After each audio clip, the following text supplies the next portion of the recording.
We have now come to the very important module, that is derivatives market. Why I included this in this basic course is because in India almost 97% trading volume happens in derivatives market. So if in a particular day 1000 crore transaction has happened, out of that 97% 970 crore happens in derivatives market. So derivatives market has gained a lot of importance in past 10 to 15 years, and it is very much important to understand the concept of derivatives if you want to do trading and if you want to make money in the stock market. So therefore I have included this module in this course. I request you to pay full attention to this because there are some complex terms that are involved, complex things that are involved that are difficult to understand normally, but I have tried to make the things quite simpler to you by giving a lot of illustrations and a lot of examples. I'm sure at the end of this module you will have basic understanding of derivatives market. You will understand what exactly derivatives market is and how it works. So see you in the next video. Let's take an example of milk and paneer. Let's understand the concept of derivatives using this easy example. Paneer is made up of milk. So you need milk as a raw material to produce paneer. If price of milk is 50 rupees and price of paneer is 300 rupees currently, which is going on in the market. If price of milk goes up to 60 rupees, what will happen to price of paneer? Of course it will go up. So we'll assume that cost of paneer is 350 to 370 rupees per kg. In case the price of milk goes down to say 40 rupees, what will happen to the price of paneer? It will also go down because paneer uses milk for its production. So can we say that the price of milk is derived from the price of can we say that the price of paneer is derived from the price of milk? Yes, because paneer is a derivative of milk. This is the basic understanding of derivative. So derivatives is basically something which derives its value from something else. So paneer is deriving its value from milk. Paneer does not have its own identity. If I want to find out the value of paneer, I must know what is the value of milk. If I don't know what is the value of milk, I will not be able to find out the value of paneer. That is the logic behind this. We'll see a few more examples. Let's take example of sugar and sugar cane. So sugar is made up of sugar cane. So sugar cane is a raw material to produce the sugar. So in this case, price of sugar is derived from the price of sugar cane. Can we say that if price of sugar cane goes up, then price of sugar will also go up and vice versa. Let's talk about price of petrol. You might have heard that price of crude oil has increased in the market and consequently price of petrol and diesels have increased. So why this happens? Because petrol is a derivative of crude oil. Petrol derives its value from the value of crude oil. Getting it? Let's take example of cotton. Cotton is a derivative, let's take example of cloth. Cloth is a derivative of cotton. Cloth is made up of cotton. Cotton is raw material for making the cloth. So if prices of cotton go up, then price of cloth will also go up. This is the basic understanding of derivative. So basically derivative is something which derives its value from something else. It does not have its own identity. You need the price of its underlying asset to find out. So what is derivative? Now we will see the definition here.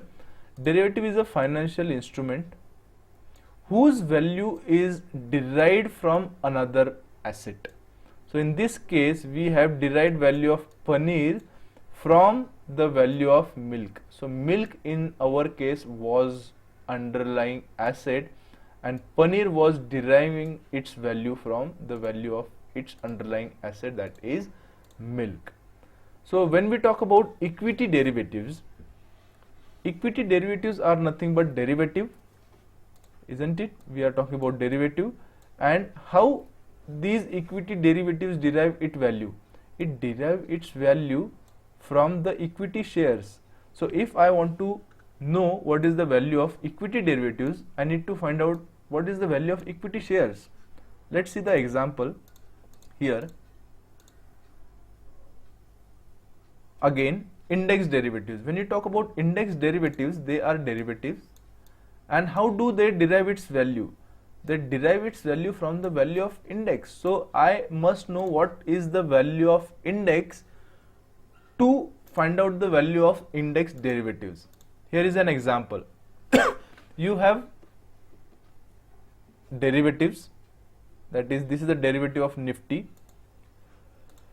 Now these are options, right? The value of these options are derived from the underlying asset, that is Nifty index. The Nifty index is currently trading at 13,328. This is the base that is taken to find out these values. These are last traded price of these derivative contracts, and they derive its value from this value. So this value is used to find out these values which you are seeing here. Therefore, you have to understand that the derivative does not have its own identity. You need some underlying asset to find the value. In the same way, you have commodity derivatives as well. So commodity derivatives derive its value from commodity. If I have commodity derivative of, say, crude oil futures. Crude oil futures derive its value from actual crude oil price that is going on in the market. You have gold futures. Gold futures derive its value from actual gold price that is going on in the market. So that is what you have to understand when we talk about derivative. You also have currency derivatives. When we talk about USD INR, you will have to find out what is the price of US dollar that is there in the market. At what price people are buying and selling US dollars. So that price I will take as a base to find out the value of currency derivatives. In coming slides, we will see few more examples, and this concept will be more clarified to you. Coming back to the types of derivatives, you have two major derivatives in the market, futures and options. Practically speaking, these are the two derivatives in which you will be trading frequently. There are some other derivatives as well, like swaps, warrants, leaps and baskets. They are more in theoretical sense, but practically speaking, futures and options is what are available for us to trade. In options, again, you have call option as well as put option. I am going to explain basic concept behind futures and options in this module. I am not going to go in for advanced concepts like how to analyze futures, how you can buy options, option strategies, etc. There is an advanced course again in derivatives which you can visit this website, and you can use them for trading in derivatives market. Now we will see the concept of futures using an example. So I am going to use an illustration to explain you the concept of futures. Let's say that Reliance Industries Limited is trading at rupees 2000 on 1st December 2020. This date is important. Just keep this date in your mind. There are two players, two people, Mr. Bull and Mr. Bear. Mr. Bull says that Reliance will go up, and Mr. Bear says that Reliance will go down. See, transaction in market happens when you have contradictory views about that particular stock. A trading will never happen if everybody is expecting market to go up or everybody is expecting market to go down. People are buying and selling at this price. A person is buying because he expects price to go up. He sells when he expects the price to go down. Well, coming back to our example, Mr. Bull expects that RIL will go up. He expects that RIL will go down. So they say that let's make a futures contract. Let's make a contract wherein Mr. Bull will buy 100 quantities from Mr. Bear at rupees 2000 per share on 31st December 2020. I am repeating again. Here Mr. Bull says that Reliance will go up in future. Bear says that it will go down in future. So what they say that let's not speculate orally, let's make a contract and let's make some money out of this. So they enter into a future contract where Mr. Bull says that since my view is long, I am ready to buy 100 quantities at this price, and Mr. Bear is ready to sell at this price, and that trading is going to happen on this day, that is 31st December, 1 month from today. What they do is they meet each other after 1 month, and then we will see what happens. But before that, if you want to define futures contract using the same example that I gave, future is a contract. So basically, what is futures? Futures is a contract that is a standardized legal agreement. It's a legal agreement which is binding on both the parties. This is a legal agreement to buy or sell the asset, right? Mr. Bull is buying and Mr. Bear is selling this asset at predetermined price. What is the predetermined price in this case? Rupees 2000 at a specific time. So what is the specific time? 31st December in future between the parties. So this is one party, Mr. Bull. This is another party, Mr. Bear. And of course they don't know each other. You don't need to know who is Bear, you don't need to know who is Bull. You just need a person who has contradictory view against you. So basically, futures is a contract which is standardized legal agreement to buy or sell an asset at a predetermined price at a predetermined time in future between parties not known to each other. If I had directly started with this definition, you would not have understood anything, but now you understand it because you know how this example works. Now we will see what will happen on 31st December. Let's open the mystery after 1 month when they meet each other. So Reliance Industries Limited on 31st December, at what price it is trading, and what is the profit and loss for Bull as well as Bear, we will see in this particular slide. So on 31st December, Reliance Industries stock has moved from 2000 to 2400. So basically Mr. Bull said that I will buy this at 2000 on 31st December. So 31st December has come, and as he said he bought it at 2000. Currently it is trading at 2400. So basically he can go to market and sell the shares and earn profit of rupees 400, isn't it? So it was 100 quantities. So he is right by 400 point, multiplied by 100, his earning is 40,000. So he has earned 40,000 rupees because his view was correct. Whereas view of Mr. Bear was wrong. Mr. Bear was saying that market will go down, but market went up by 400 point, and the money which is earned by Bull is funded by the Mr. Bear because he has lost the money. So basically you can say that this futures contract is a zero sum game. This is a new concept, zero sum game. Zero sum game is a game in which a profit of one person is loss of another person. So 40,000 is earned and 40,000 is lost by someone. Let's see if market. Now let's see if Reliance Industries on 31st December closed at 2200 rupees. So in this case, again view of Mr. Bull was correct. He was right by 200 points, multiplied by 100, 20,000 rupees his gain, and that is the loss of Mr. Bear. If RIL closes at exactly 2000 rupees, on 1st December it was 2000, on 31st December also it is 2000, nobody gains anything.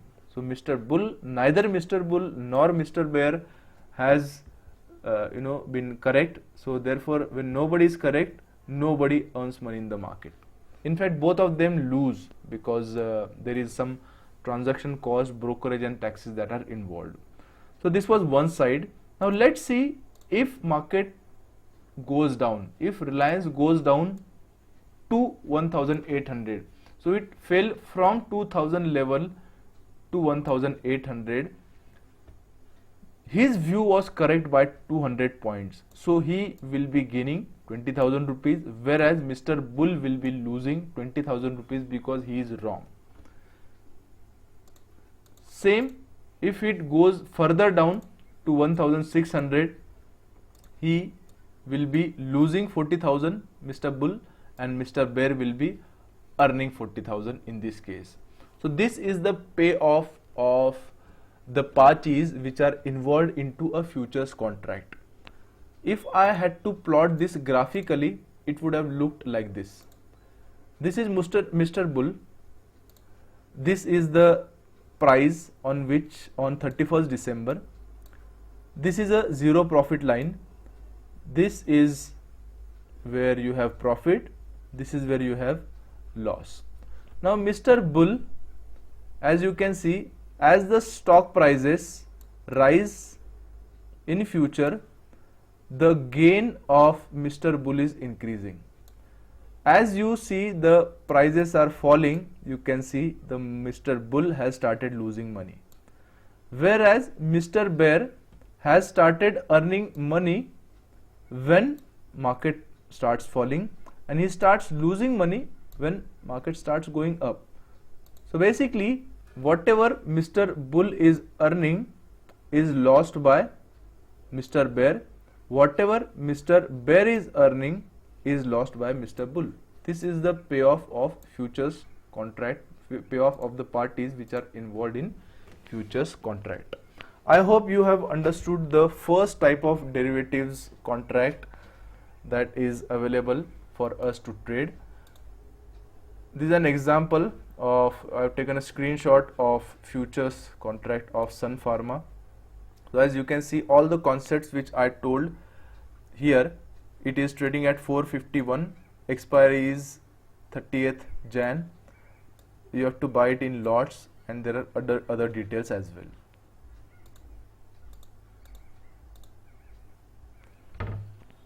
Now why futures contract are so famous? As I've told you that derivatives account for almost 97% of the total transaction value that happens on a particular day. So why they are so famous? First reason is unlimited reward that you can have. Of course there is unlimited risk, but unlimited reward that it offers, that is the main advantage. Second big advantage is no counterparty risk. Since these are legal agreements and stock exchanges and SEBI ensure that there is no default from the counterparty, so there is no counterparty risk. So in our previous example we saw that Bull was earning 40,000 when he was right. Bear cannot say that I won't pay you 40,000. No, that doesn't happen in market, because exchanges, they collect margin and collateral and they ensure that the parties don't default at all. Then it is time based. So you have, let's say, 1 month, 2 month or 3 month expiry. So it is time based. So you can very well adjust your position according to the time. And the biggest advantage and the biggest reason why people trade futures contract is this: the power of leverage that it gives while trading. This is the major reason behind trading futures. I am going to explain the concept of power of leverage using a small example, because then only you will understand why futures and options again are so famous. Let's say there are two people, investors and traders. An investor has bought 100 quantity of Reliance at 2000 rupees. So 100 into 2000 become 2 lakh rupee. So the value of this particular investment is 2 lakh, and of course for trader who is trading in futures, it is again 2 lakh. The value is same, but the difference is investment. When an investor buys 100 shares, he must possess the full amount, that is 2 lakh rupees if he wants to invest. But when it comes to trading, when it comes to futures contract, you don't need to pay 2 lakh rupees. You just need to pay 20% margin, that is 40,000 rupees to buy 100 shares. This is where you get leverage. Okay, so you get 5 times leverage for buying this particular stock. Now let's assume that Reliance Industries moved from 2000 to 2200.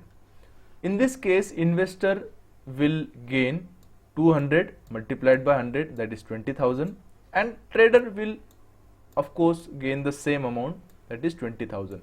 So the profit earned by investor and trader is same in both the cases, but the difference is in ROI. You have earned 20,000 rupees by making investment of 2 lakh, so your ROI is 10%, whereas in order to earn 20,000, in this case you invested only 40,000. So basically this is the return of 50% on your investment, and that is why futures and options are so famous.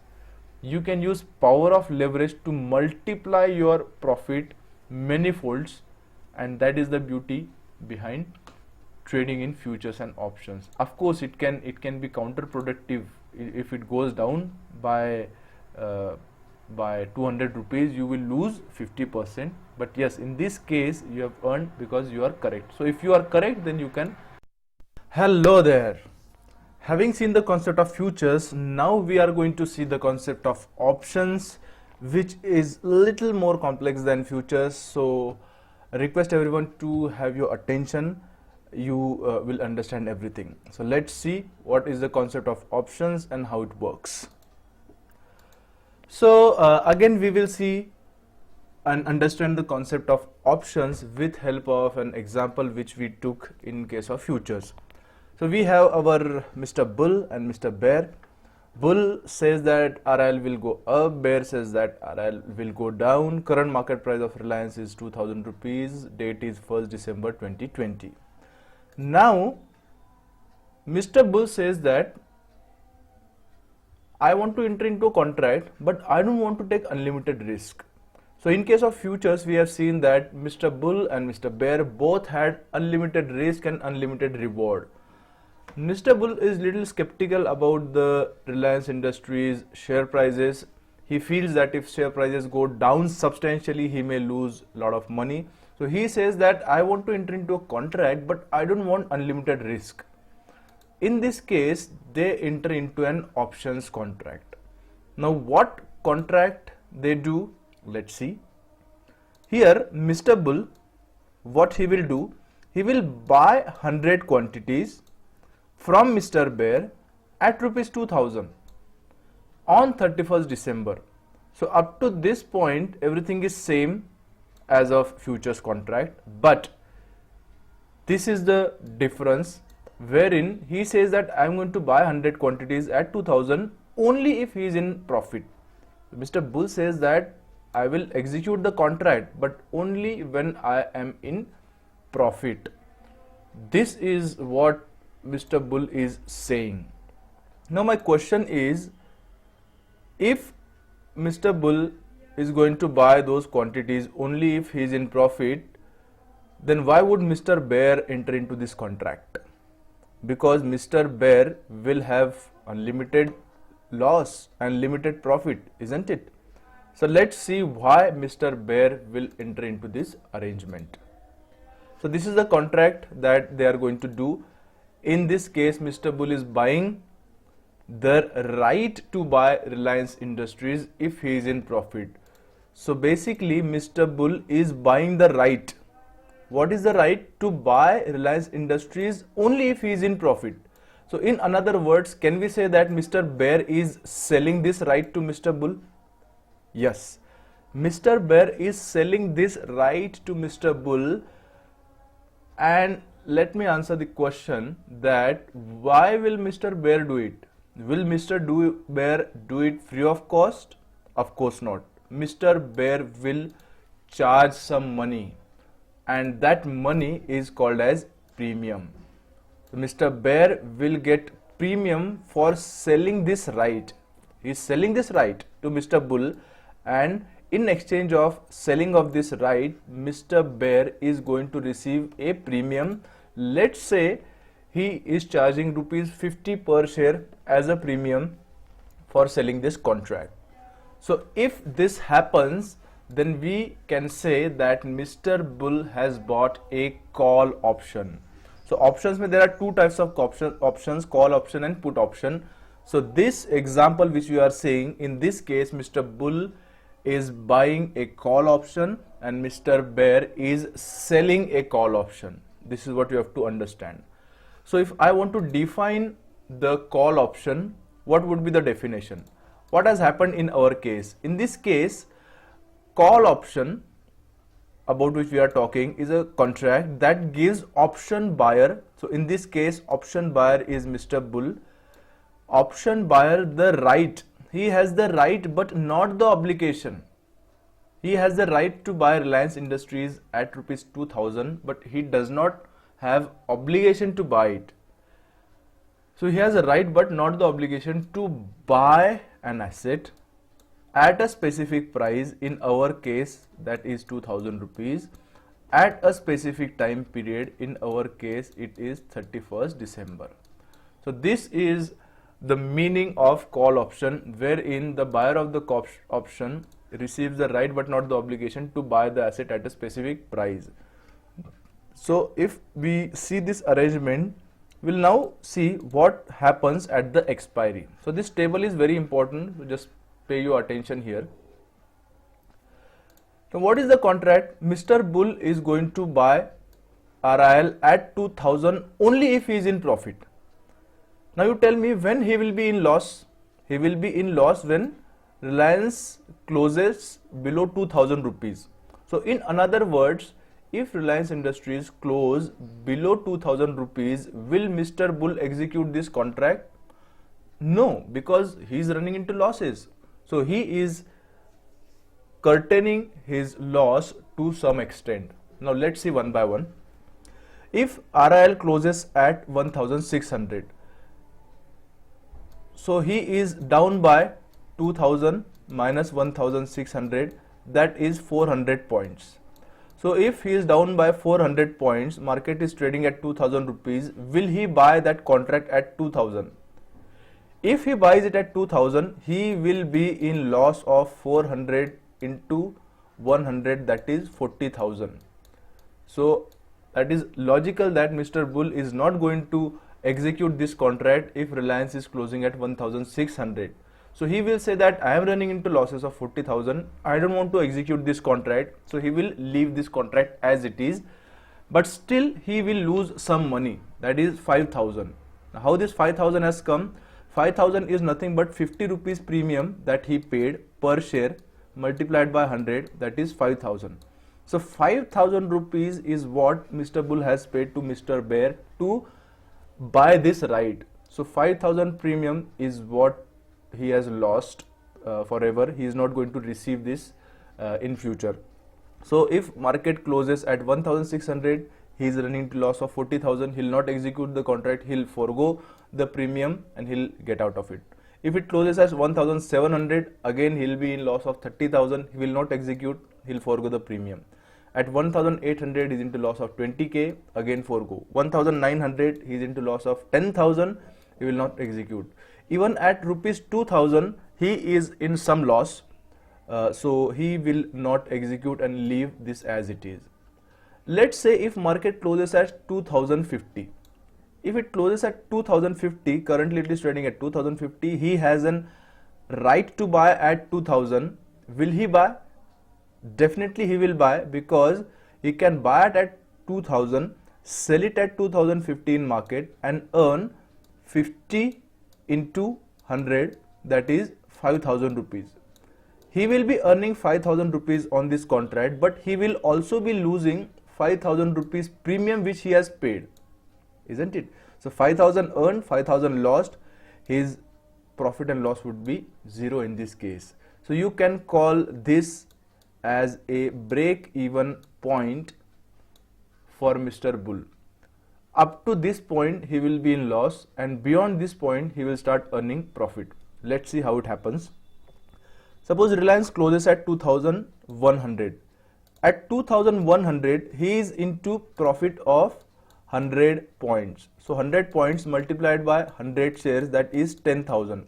So 10,000 is the profit that he is earning, minus 5,000 premium that he has paid. What he is left with 5,000, which is nothing but his profit, and this profit is funded by the seller of the call option, that is Mr. Bear. If it closes at 2200, he is earning 20,000 minus 5,000, that is 15,000. At 2300 he will be earning 25,000, and 2500 he will be earning 45,000. The profit of Mr. Bull is loss of Mr. Bear, as you can see here.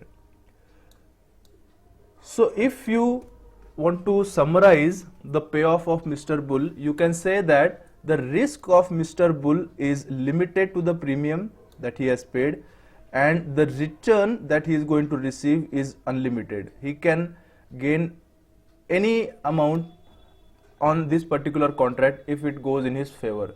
And conversely, Mr. Bear is losing unlimited in this case, and his earning is limited to 5,000 only. So Mr. Bear can only earn 5,000 in best case, and Mr. Bull is going to lose 5,000 in worst case. This is the logic behind call option. I hope you are understanding it, and I know that the concept of options, call and put option, is little bit difficult to understand if you are learning it for the first time. So I request you to see this video again and again, maybe 2-3 times. If you see this video, you will understand this concept. Now let's talk about the payoff of call option contract. So we have a buyer of the call option and we have a seller of the call option. We have seen that buyer, this is where the Reliance is closing. This is the closing, these are the closing prices. This is a zero profit level. This is where profit starts. This is where losses start. So we have seen that Mr. Bull has a limited loss up to 5,000. So if market goes down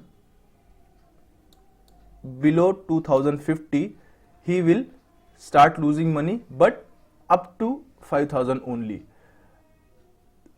If it starts rising beyond this point, so we have seen that 2050 is a break-even point. That is the point where his profit and loss is zero.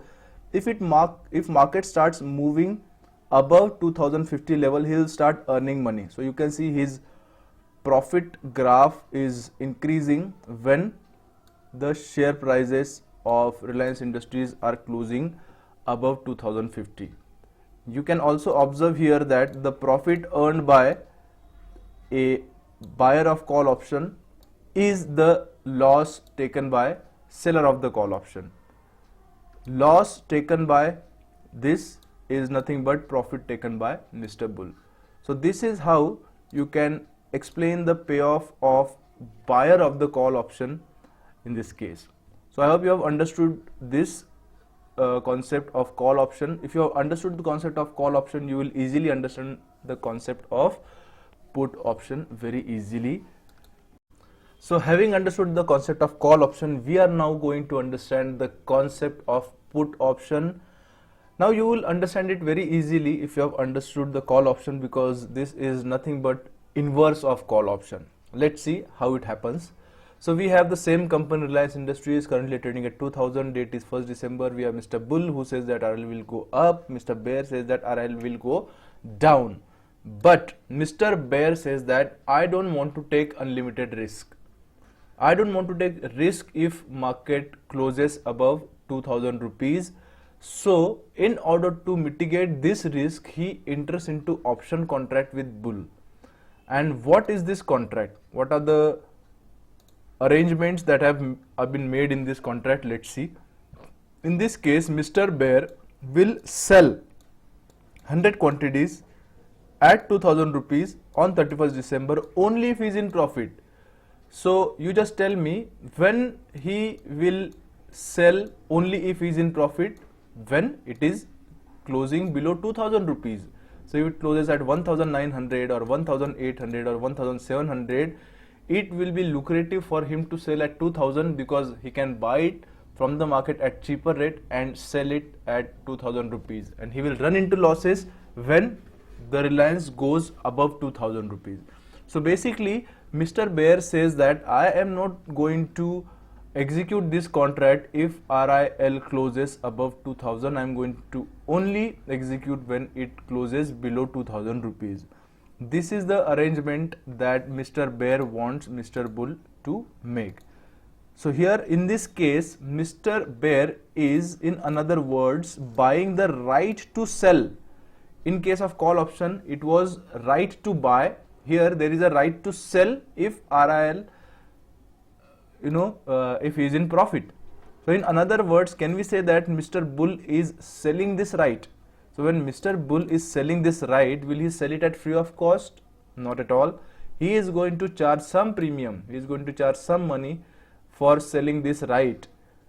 For our simplification, let's assume that he is charging rupees 50 per share as a premium. So when we have 100 quantities, the total premium that Mr. Bull will receive is 5000 rupees per contract.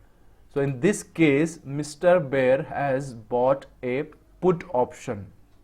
So Mr. Baer is the buyer of put option. So when do you buy a put option? You buy put option when you think that market is going to go down. And when do you buy a call option? You buy call option when you expect market to go up. Mr. Baer is saying that market will go down, therefore he has entered into this contract. In previous case, Mr. Bull bought call option because he thought that RIL will close above 2000. Now let's see the definition of put contract from the example that we have just seen. So put option is nothing but a contract that gives option buyer, in this case option buyer is Mr. Bull, the right, he is getting right but not the obligation to sell. He is getting right but not the obligation to sell the asset. Asset in this case is Reliance Industries at specific price is 2000 at specific time period, which is 31st December. So this is the definition of put option that we have just seen the example. Now we will see what will be the payoff of Mr. Bull and Mr. Baer if Reliance closes at different prices on expiry. If Reliance closes at 1600, just tell me, will Mr. Baer execute this contract?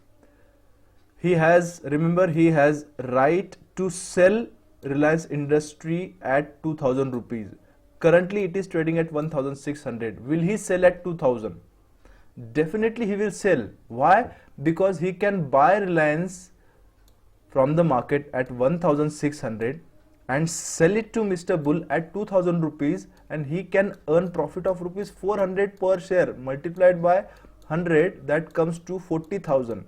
So he has an opportunity to earn 40,000 rupees if he executes this contract. Then why will he not execute it? He will definitely execute it.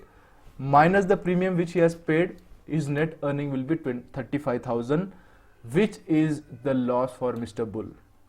Same way, if it is 1700, he will have an opportunity to earn 30,000 less 5k, that is 25,000. At 1900 as well, he has an opportunity to earn 10,000 minus 5,000 premium which he has paid, profit will be 5,000. At 1950, he has opportunity to earn 5,000 rupees minus the premium which he has paid, net break even. So for the Baer, break even is nothing but the price at which he has agreed to sell minus the premium which he has paid. So you can use this formula, price at which the arrangement is made minus the premium which he has paid, which is nothing but 1950. In case of buyer of call option, it was 2000 plus 50, that is 2050, which we have seen in the last example. So the break even for Mr. Baer and Mr. Bull input option is this. This is the point below which he will lose money. This is the point below which he will earn unlimited. Above this point, Mr. Baer will start losing money, but his loss will be capped to 5,000 rupees only, because the arrangement is he will execute contract only if he is in profit. So if Reliance closes at 2,200, he is running into loss of 20,000, because he has to sell it at 2,000 rupees and market price is 2,200. What he'll have to do, he'll have to buy at 2,200 and sell at 2,000. Will he do that? No. Why will he do it? Since he has an option to not execute the contract if he is into loss, he is not going to execute this contract at all, and he will forego it, and he will forego the premium which he has paid. So in this case, Mr. Bear has an unlimited profit potential and limited loss, whereas Mr. Bull has unlimited loss potential and limited profit. You can understand it better using this payoff graph that I have plotted. So this is Mr. Bull and this is Mr. Bear.